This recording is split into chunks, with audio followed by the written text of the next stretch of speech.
Pode abrir aí no Salmo 119. Deixa eu te fazer uma pergunta. Qual é a sua esperança? A Simiris falou agora que a esperança dela é Cristo Jesus. Então ela tem esperança em Cristo Jesus e tudo que acontecer na vida dela, a esperança dela é Cristo Jesus. Então se acontecer qualquer coisa de ruim, a esperança da Simiris é Cristo Jesus, certo? É isso mesmo? Ou não?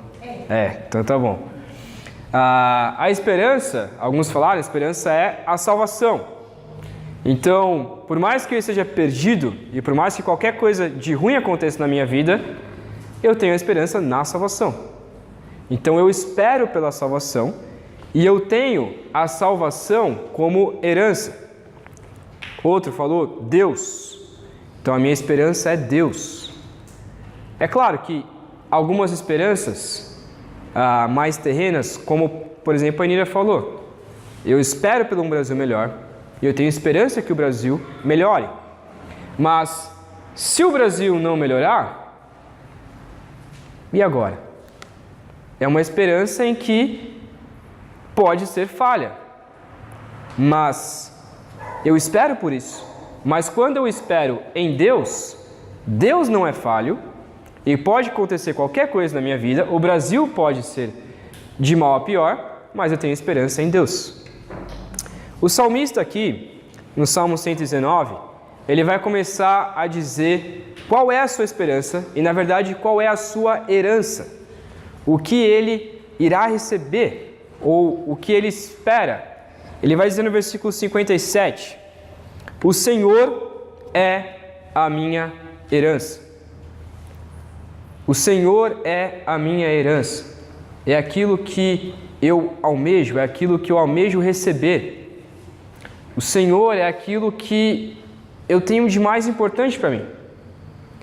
É aquilo onde o Senhor é esta pessoa, é esse Deus, aonde eu espero por isso. E Ele é a minha herança. E qualquer coisa que aconteça na minha vida, eu vou focar em Deus.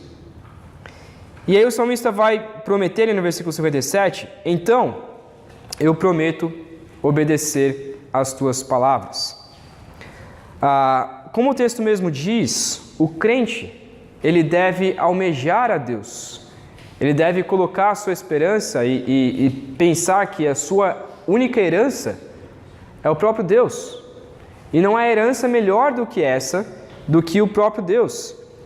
Deus, na verdade, é nossa maior herança, nossa maior porção, como está em algumas versões. Mas nós merecemos receber a Deus? Não. Nós merecemos ter a Deus em nossas vidas? Não. Só que Ele é a nossa herança e é pela graça dEle. Então o salmista está dizendo assim, olha, o Senhor é a minha herança. É nele em que eu boto a minha esperança, é nele em que eu almejo, é o Senhor. E qualquer outra coisa eu não me importo, porque eu tenho ao Senhor. E então, ele vai dizer, ali no restante do versículo, que ele promete, já que o Senhor é a única coisa que ele espera, o Senhor é a única coisa que ele quer, então ele faz uma promessa. E é baseado nessa promessa em que a gente vai basear o nosso texto, que a gente vai estudar o nosso texto. A promessa é, eu obedecerei, eu prometo obedecer às tuas palavras. Então, já que o Senhor é a minha herança, então eu posso prometer uma coisa. Uma coisa eu posso prometer. Eu posso prometer que eu vou obedecer às palavras de Deus. Então, a gente fiz um quadrinho aqui e a gente vai completar hoje a herança, que é o próprio Deus, e a obediência. Então, já que o Senhor é a minha herança, o que eu preciso fazer? Eu preciso obedecer. Eu preciso obedecer. Eu preciso prometer que eu vou obedecer ao Senhor, prometer que eu vou cumprir as ordens de Deus e as palavras de Deus. E baseado nisso, eu quero olhar, a gente vai orar hoje, orar por uma perspectiva correta. Então nós vamos orar por algo que nós devemos olhar, algo que nós devemos almejar, uma perspectiva da forma certa, em que nós devemos focar para obedecer ao Senhor, em que nós devemos focar para obedecer sabendo que Deus é a nossa herança. Uma das coisas que nós devemos olhar, mas é de uma perspectiva errada, é o que diz ali no versículo 58. Imploro o teu favor de todo o coração, tem piedade de mim conforme a tua palavra. Vamos continuar lendo, 59 e 60. Quando considero os meus caminhos, volto os pés para os teus testemunhos. Apresso-me a obedecer os teus mandamentos. E 61. Ainda que os laços dos ímpios me prendam, não me esqueço da tua lei. Então o que o salmista vai dizer aqui é: Senhor, olha, eu prometo obedecer as tuas palavras. Eu prometo que eu vou cumprir as tuas palavras. Eu prometo que eu vou até o final e eu vou cumprir ela diligentemente. Que é essa ideia da palavrinha. Eu vou obedecer sem errar em nenhum momento. Esse é o meu foco. Meu foco é obedecer a tua lei a todo momento. Mas para isso, ó Pai, eu te peço uma coisa. Imploro o teu favor de todo o coração. Por quê? Porque ele implora para que Deus seja favorável a ele. Porque ele vai dizer ali no restante: tem piedade de mim. Se eu preciso ter piedade de uma pessoa, significa que a pessoa errou comigo, certo? Então como que eu vou ter piedade de uma pessoa se a pessoa não fez nada contra mim? Então a primeira coisa que o salmista está dizendo é: olha, Senhor, eu pequei e eu peco contra o Senhor. Então eu te peço uma coisa: eu obedeço a tua palavra, mas tenha misericórdia de mim, tenha piedade de mim, seja favorável a mim.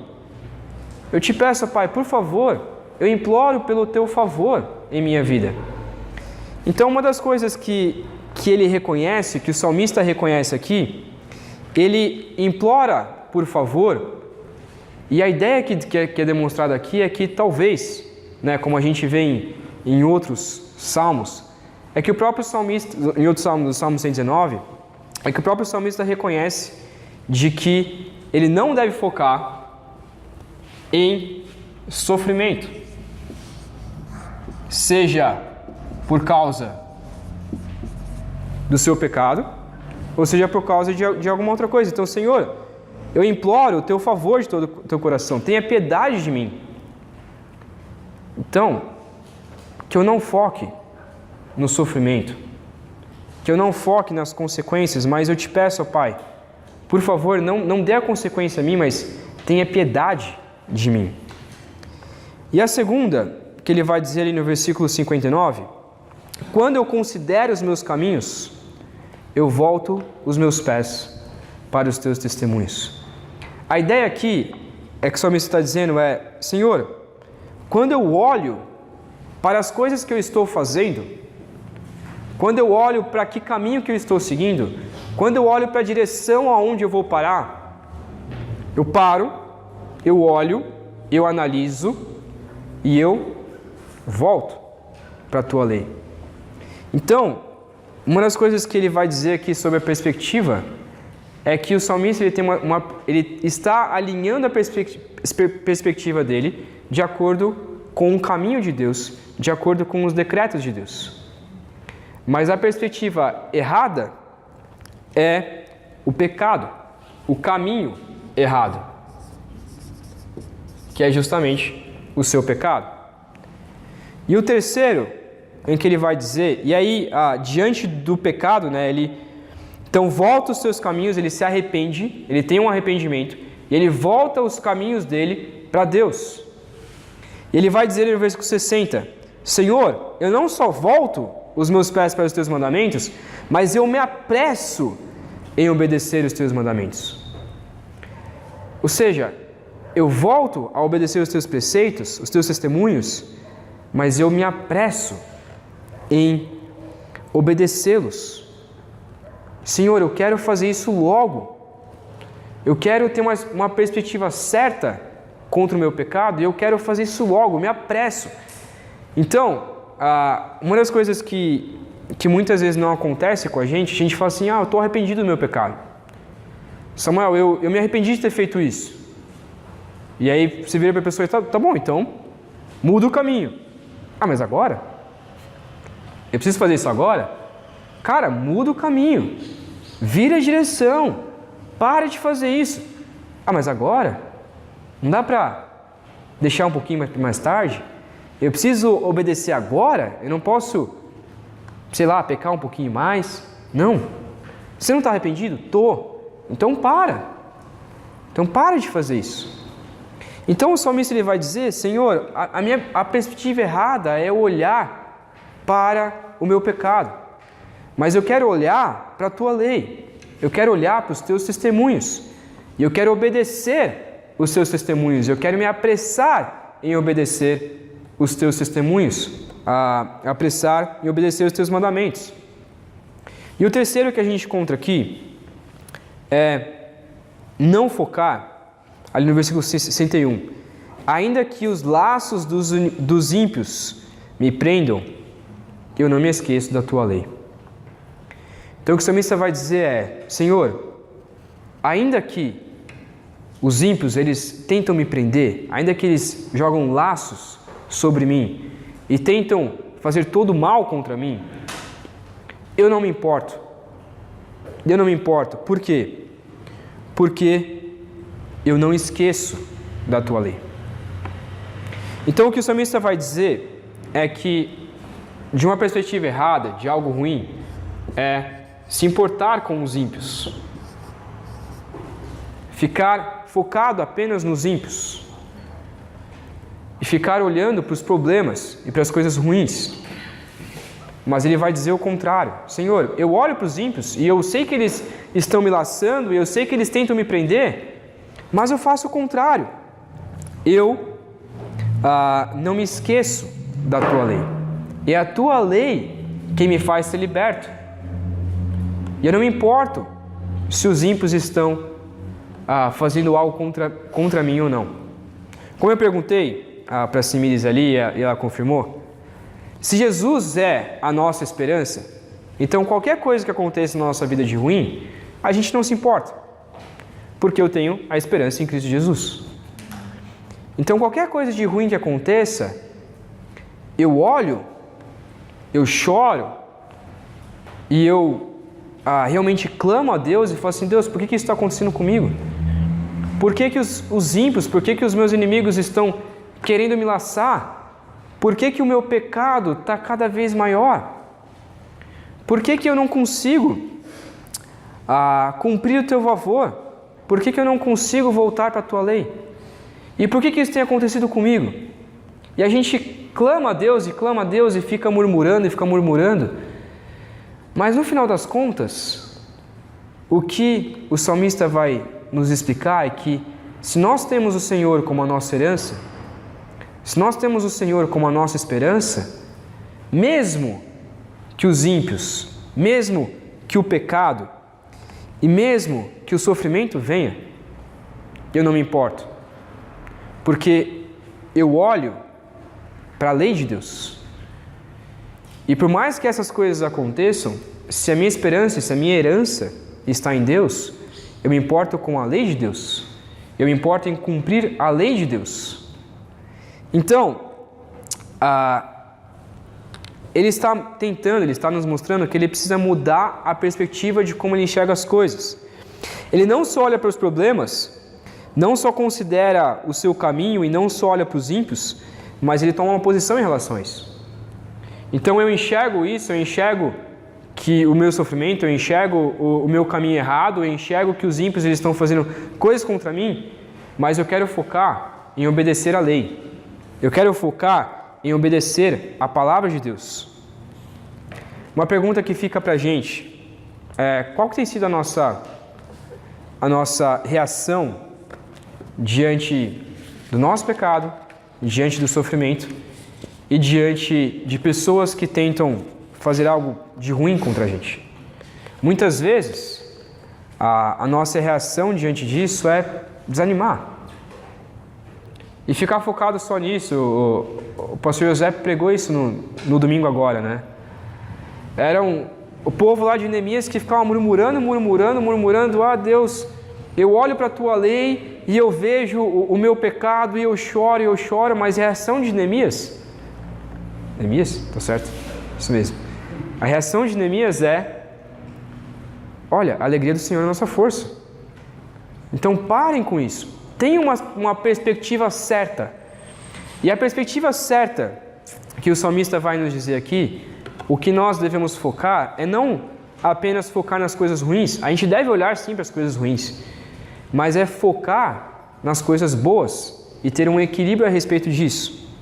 Então, o versículo 62 ao 64 diz assim: à meia-noite levanto-me para render-te graças por causa dos teus retos juízos.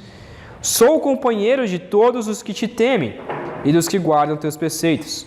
Senhor, a terra está cheia do teu amor. Ensina-me os teus decretos. Então, a perspectiva correta, um olhar correto, um olhar para as coisas boas, a primeira é sobre gratidão. Então, vou colocar aqui, gratidão. Uma das coisas interessantes alguém tem insônia? Insônia mesmo? Mais ou menos. Só quando o Palmeiras perde. Quando o Palmeiras perde o Corinthians, você tem insônia. Ultimamente você não dorme. Não dorme nunca. Eu sou uma pessoa muito preocupada, né? Então, por exemplo, ontem estava preocupado com alguma coisa, principalmente com a viagem dos meus pais, que foram lá para o Japão. E aquela preocupação de, nossa, será que aconteceu tudo bem e tal? E aí mandando mensagem e tudo mais. No fim eu cheguei em casa, fui levado para o aeroporto, cheguei em casa às 1h30, 1h40 e fui dormir 2h30 a 3 horas da manhã. Até que ele estava sem internet, ele ligou a internet e mandou, estamos embarcando, está tudo certo. Aí eu consegui dormir.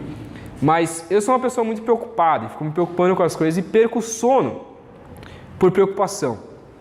Eu perco o sono por ficar olhando para as coisas, tendo essa perspectiva, né, de tá acontecendo alguma coisa ruim na minha vida, eu fico focado só nisso. E a Priscila direto fala para mim, tira isso da cabeça e pense em coisas boas. Pense no que foi bom no dia de hoje. Só que o salmista, ele vai dizer que ele perde o sono dele. E ele está ansioso por alguma coisa. Mas não é alguma coisa ruim. É alguma coisa boa. Olha o que ele diz ali, no versículo 62. À meia-noite eu levanto-me para render-te graças por causa dos teus retos juízos. Eu não sei se você faz isso, se você tem o costume de fazer isso, talvez às 3 horas da manhã, às 2, que dizem que é mais especial às 3 horas da manhã, não sei porquê, mas talvez às 2, talvez 1 hora da manhã, talvez às 5, mas eu tentei criar, numa época que estava no seminário, tentei criar esse costume de acordar lá pelas 3 horas da manhã e acordar e só agradecer a Deus e voltar a dormir. Confesso que eu não consegui. Eu não acordava, por mais que eu colocava 10 alarmes e eu não acordava, e aí o pessoal do seminário ficava no meu quarto e falava, para com isso, que você não vai acordar nunca. Aí eu desisti e falei, tudo bem, então. Mas uma das coisas que o salmista vai dizer é, olha, eu acordo à meia-noite, então eu durmo, e à meia-noite eu levanto apenas para render graças a Deus. Já pensou nisso? Você está lá naquele seu sono profundo, e aí você acorda eu vou acordar e vou render graças a Deus. Eu não vou acordar para tomar leite, ou para tomar água, ou para ir no banheiro, ou fazer qualquer coisa. Eu vou acordar para agradecer a Deus. Olha só. Então o que o salmista está dizendo é, Deus, eu sou tão grato ao Senhor, e eu sou tão grato, principalmente porque o Senhor é a minha herança, eu sou tão grato pela sua graça, pela sua misericórdia, pela sua piedade, eu sou tão grato pela tua lei, eu sou tão grato porque eu tenho essa oportunidade de obedecer ao Senhor, que eu acordo no meio da noite e eu dou graças ao Senhor. eu acordo e eu agradeço ao Senhor. Então, ele vai dizer que, e a ideia do texto é, eu não só agradeço todo dia e todo momento, enquanto eu estou acordado, mas eu também me preocupo a acordar nesse horário para agradecer ao Senhor. Mas a ideia não é que, ele vai lá e aí ele separa o horáriozinho dele porque ele acha que é mais especial e porque ele acorda. A ideia do texto é mostrar que ele está tão preocupado em agradecer a Deus, ele está com a gratidão de Deus na flor da pele, está saindo pela pele dele, e ele está realmente demonstrando a gratidão a Deus, que ele acorda e a primeira coisa que ele faz é: Senhor, eu quero render graças ao Senhor. Eu quero agradecer ao Senhor pela minha vida, seja lá o que for, ou por qualquer coisa assim. Mas o versículo anterior vai dizer que os ímpios estavam laçando ele, que os ímpios estavam querendo prender ele. Mas ele vai dizer: eu não me importo. Eu não me importo com isso. O que eu me importo é em acordar à meia-noite e agradecer ao Senhor. O que eu me importo é de parar um tempo do meu dia e agradecer ao Senhor pela sua bondade e pela sua graça. Isso é muito interessante porque o foco dele não é nos ímpios. Ele olha para os ímpios, mas o foco dele é agradecer ao Senhor, é engrandecer ao Senhor. Ele vai dizer, eu levanto, eu acordo para render graças. Por quê? Por causa dos teus retos juízos. Então eu acordo para agradecer ao Senhor porque a tua palavra é justa. Eu acordo para agradecer ao Senhor porque o Senhor é um Deus que não falha. O Senhor é um Deus justo. E por isso que eu quero agradecer ao Senhor. A gente cantou algumas músicas e a ideia era mostrar justamente isso, principalmente Tu és soberano. Provavelmente acordar durante a noite e falar assim: Deus, muito obrigado porque o Senhor é soberano. Deus, muito obrigado porque se o Senhor quisesse que eu morresse agora nesse instante, o Senhor poderia. Mas o Senhor me dá uma boa noite de sono e eu posso descansar. Então, muito obrigado por isso. Muito obrigado pelos teus retos juízos. Muito obrigado pela tua palavra. Muito obrigado porque ela não falha. Então, quando eu olho, tenho a perspectiva certa, eu olho para a palavra de Deus e eu agradeço ao Senhor. Eu rendo graças a Deus por causa da palavra de Deus. E o segundo, ele vai dizer ali no 63, eu sou o companheiro de todos os que te temem e dos que guardam os teus preceitos. Então, além dele agradecer ao Senhor, ele vai dizer: olha, Senhor, eu tenho uma boa companhia. Mas ele vai dizer: Senhor, eu agradeço ao Senhor e eu tenho uma perspectiva boa em relação a isso, porque eu tenho uma boa companhia. Linkado, a gente poderia até voltar no Salmo 1. Por quê? Eu agradeço ao Senhor e eu vivo uma vida com a sua herança e almejando ao Senhor, e eu vivo, as pessoas ao meu redor são companhias, são pessoas, são companheiros que temem ao Senhor. Então eu sou companheiro, eu ando com todas as pessoas que temem ao Senhor. Eu ando com aquelas pessoas que me ajudam a temer mais ao Senhor, cada dia mais. E além disso, as pessoas, elas, além de temerem ao Senhor, elas também guardam os teus preceitos. Elas também obedecem à tua lei. Então, eu olho para as minhas amizades, eu olho para as pessoas que estão ao meu redor e eu dou graças a Deus, porque são amizades e são companheiros que me ajudam a temer e me ajudam a guardar os preceitos de Deus. Eu olho para as pessoas que estão ao meu redor e eu sei que esses companheiros são pessoas que estão no mesmo foco do que eu. Isso não significa que nós não podemos ter amizades com incrédulos e tudo mais. Não é nada disso. Mas a questão é com quem eu tenho afinidade no sentido de eu tenho a comunhão, com quem que eu tenho essa comunhão e com quem que eu ando. Com quem que eu compartilho as minhas experiências com Deus. São com pessoas que temem ao Senhor e são com pessoas que guardam. Então a ideia que ele vai demonstrar é, enquanto os ímpios eles estão lá me laçando, tentando fazer com que eu morra, tentando me prender, Eu tenho companheiros e eu ando com pessoas que temem ao Senhor. Eu ando com pessoas que guardam os mandamentos de Deus. Então isso é interessante, principalmente pensando na época em que esse salmo foi escrito. Eles já tinham saído ali, quase saindo do cativeiro babilônico, mas eles ainda estavam sendo governados pela Babilônia. E o que é interessante é que ele vai dizer, olha, por mais que esses ímpios eles tentam me prender, por mais que eles tentam fazer com que eu não pregue mais a palavra de Deus, ou seja lá o que for, eu tenho pessoas ao meu redor que andam comigo, que são companheiros, que me ajudam, que temem ao Senhor, que guardam os teus preceitos. E eu ando com essas pessoas. Então, quando eu tenho a perspectiva de Deus, Deus me dá esses companheiros para que eu possa andar junto. E o último aqui, que ele vai dizer é, Senhor, versículo 64, Senhor, a terra está cheia do teu amor, ensina-me os teus decretos. Então, além dele olhar por gratidão e olhar também por companhia, ele olha também pelo amor de Deus.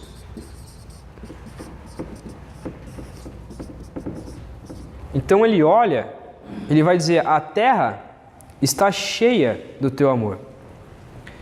Quando eu li esse texto, eu achei bem interessante, porque a Bíblia diz que o mundo jaz no maligno. E quando a gente pega um jornal, parece que vai sair sangue do jornal, né? Ou quando você assiste TV, o da Atena, parece que vai sair sangue ali da TV de tanta maldade que existe no mundo. Mas ele vai dizer que ele olha para essas coisas e ele não é uma pessoa alienada, ele sabe que essas coisas acontecem, mas ele não deixa de olhar, ele não deixa de ter a perspectiva correta de olhar para as coisas boas, de olhar para a graça de Deus, de olhar para o amor de Deus e reconhecer que na terra, no mundo em que jaz no maligno, há a bondade e a misericórdia de Deus. E a terra, ela expressa sim a bondade e a misericórdia de Deus, seja na natureza, seja com pessoas, ou seja dentro das nossas famílias ou em qualquer lugar. Existe sim a graça de Deus. Ele vai dizer, a terra, ela está cheia do teu amor.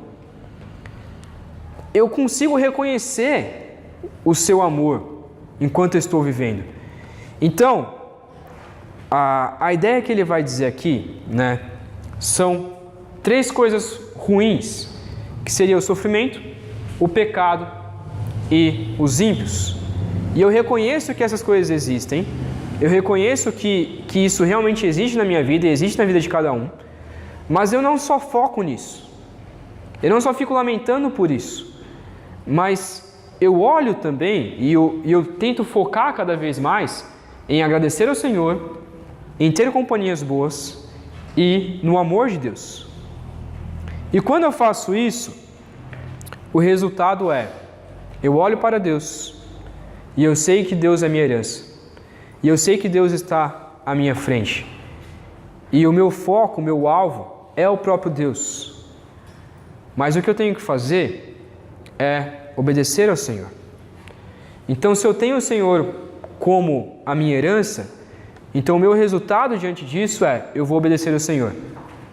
Mas acontecem coisas ruins na minha vida, mas eu não olho para isso, porque pode acontecer qualquer coisa.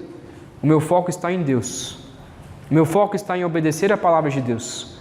O meu foco está em fazer tudo aquilo que Deus me manda. Então, quando eu obedeço ao Deus, eu tenho Deus, o meu Deus, como a minha herança. Mas eu não consigo fazer isso sozinho, e o salmista reconhece isso. Eu não consigo fazer isso por conta própria. Eu não consigo obedecer ao Senhor por mim mesmo. Por isso que ele pede, no final do versículo, no final do texto aqui, ensina-me os teus decretos. Então não é apenas eu obedecer ao Senhor, mas é eu pedir por ensinamento. Ensinamento para obedecer ao Senhor. Então eu peço, Deus, me ensina a obedecer os teus decretos, para que eu tenha o Senhor como minha herança e para que qualquer coisa que aconteça na vida, eu tenha a perspectiva correta de que eu tenho que focar no Senhor. Eu tenho que focar em quem o Senhor é e ter o Senhor como a minha herança. Então, eu quero concluir dizendo que para nós vivermos uma vida de esperança e colocando Deus como a nossa herança, nós devemos três coisas aqui. Primeiro, não olhar apenas para as coisas ruins. Não focar apenas nas coisas ruins. Segundo, colocar a gratidão de Deus na nossa cabeça e no nosso coração, ao ponto de sermos tão gratos a Deus de que nem o sono consegue nos parar. E a gente acorda no meio da noite para agradecer a Deus. E a gente louva a Deus e vive uma vida de gratidão a Deus por tudo que Ele tem feito por nós. E o terceiro é olhar e focar no amor de Deus e não no ódio dos ímpios. É olhar para o amor de Deus e não no ódio que a gente enxerga no mundo. Mas é olhar para a graça e a misericórdia de Deus. Eu sei que essas coisas acontecem e eu choro por essas coisas e as coisas ruins de fato vão acontecer em minha vida. Mas se a minha perspectiva é Deus, a minha esperança não falha. Se a minha herança é Deus, então pode acontecer qualquer coisa. Mas a minha perspectiva, o meu olhar está focado na graça e na misericórdia de Deus. Que Deus nos ajude a vivermos dessa forma. E por qualquer coisa que aconteça na nossa vida, que a gente tenha esperança no Senhor. E a gente tenha essa perspectiva de obedecer ao Senhor e de pedir para que Deus nos ensine a obedecer a Ele. E a gente não foque apenas nas coisas ruins, mas a gente olhe para as coisas boas e vive uma vida de gratidão a Deus.